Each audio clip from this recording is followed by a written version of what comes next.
Okay, guys, I figured I'd give you a hint at the progress making with the EQ Vortec Lightnings. Didn't really do much to the intake.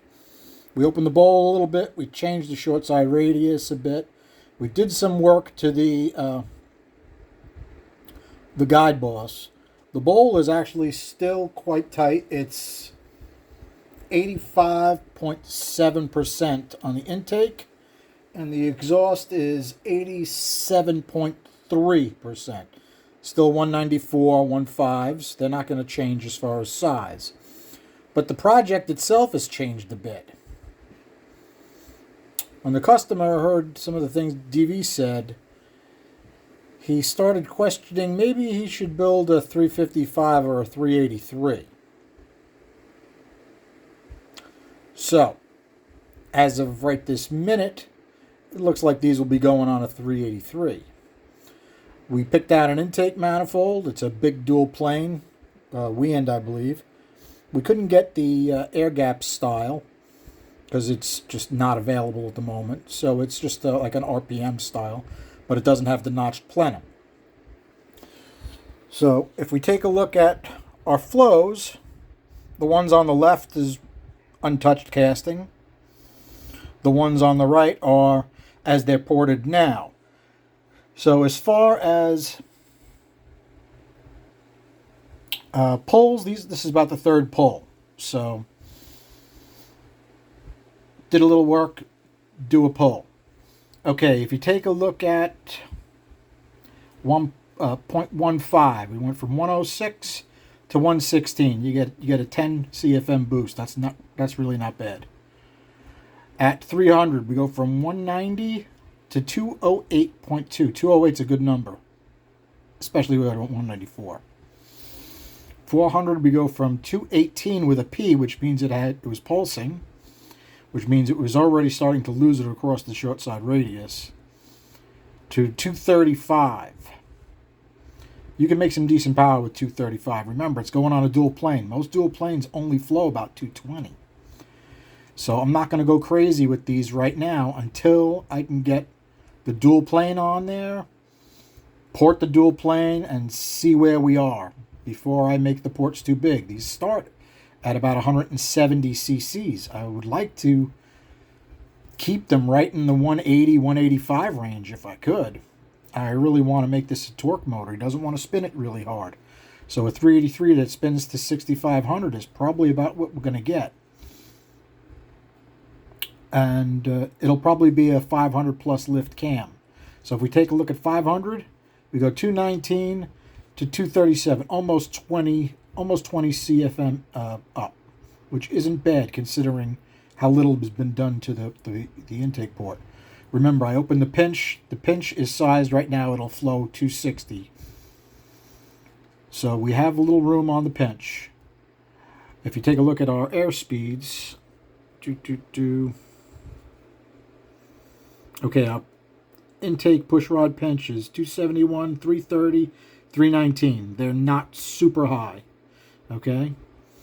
The center of our cylinder on the intake port's 228, and the cylinder wall side is 181. The 181 side is way low. And the 228, it's probably easier to lower the 228 than it is to raise the 181. Unless, well, there's a couple different ways I could do that. I'm going to think about that before I do it. I see a little work on the bowl that I want to do first, and then I may change the short side radius. If you take a look at the short side radius, center of the cylinder short side radius, 413. That could definitely come down.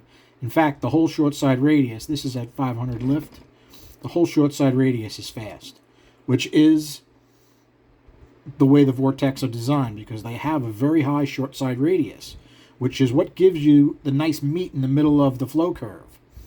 Okay? If you want to get more higher lift flow across that, you got to do a decent amount of work to that short side radius. Now take a look at our exhausts. If we take a look at 0.15, we went from 79.6 to 80.3, almost exactly the same. Now, as far as the exhaust went, did some work on the guide boss, removed a bunch of slag, did not really change the shape of the port much, and I put my radius, I machined out the 60, and I put my radius in, and then I did a little work to the chamber.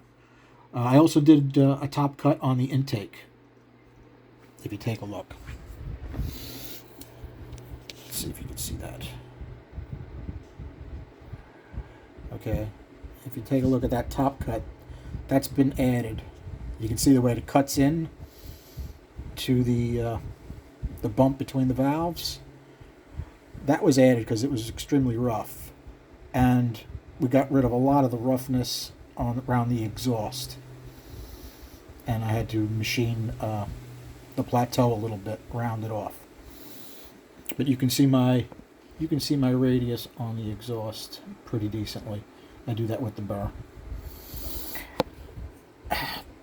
Unfortunately, a lot of manufacturers, when they use a 194 like this, when they machine it out, they leave this mess. That makes me a little upset. I mean, if you made it a 1.6, you'd be able to get rid of a lot of that garbage that's in there. But there's not much I can do if you're going to leave it a 194. But we're getting decent flows out of the exhaust. Let's finish our exhaust. What have we got? 300. We go from 128 to 142. That's a decent gain. 400, 138.3 to 167. 500, 140.6 to 180.8. And you can see I have notations there. 190 with a small pipe, 207.2 with a big pipe. So in reality, that exhaust is running pretty good. Now that's with a completely stock GM valve. We have Ferrara valves coming. I guarantee they go up quite a bit just by putting the Ferraras in. First of all, they'll be neck down, and the Ferraras have a nice high margin, which is one of the reasons I really like them. And then I'll radius the face of the exhaust, and I bet I really don't have to do much more work to that exhaust, and we are going to have a pretty much dynamite set of heads that'll pull like a freight train in a 383. All right, guys. Oh, got a secret under the towel. Honing machine came in. What a disaster unpacking it and setting it up. But I'll get that going in the next day or so. Thanks a lot.